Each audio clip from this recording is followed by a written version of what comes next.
If you're looking for some last-minute DIY gifts for Dad, we've got you covered.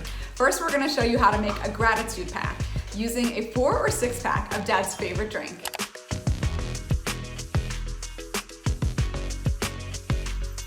All you need is some colored construction paper, scissors to cut them into tags, whether you have a 4-pack or a 6-pack, a hole punch, some colored markers to write your messages, and some ribbon or twine to tie on to your dad's favorite drink.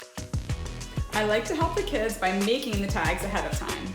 I just cut them into strips first. I like to cut them into flags just for a decorative touch.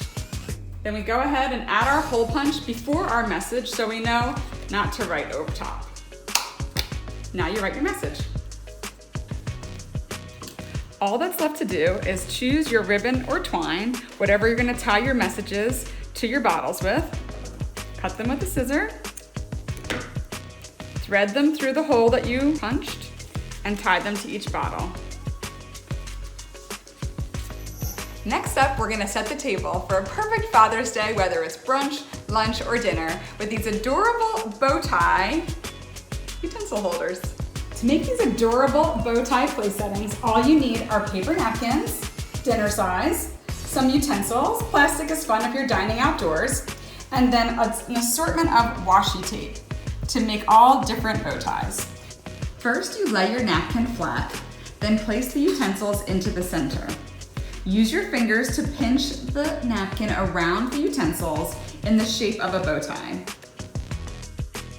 Then take the washi tape and go right around the center a few times to secure it. And voila, you have a perfect Father's Day place setting. Next up, we're gonna make Dad a personalized book strap. First, we're gonna pick some books we think the dads will love and find interesting, and then we're gonna use just some ribbon and some Scrabble letters to create a message to Dad that makes his books personalized. First, you're gonna take your ribbon and lay it out flat, and then you're gonna stack your books for Dad. Then simply tie the ribbon. Then with a hot glue gun, we're gonna add our Scrabble letters. With just a little creativity and DIY acumen, Dad is sure to have a happy Father's Day.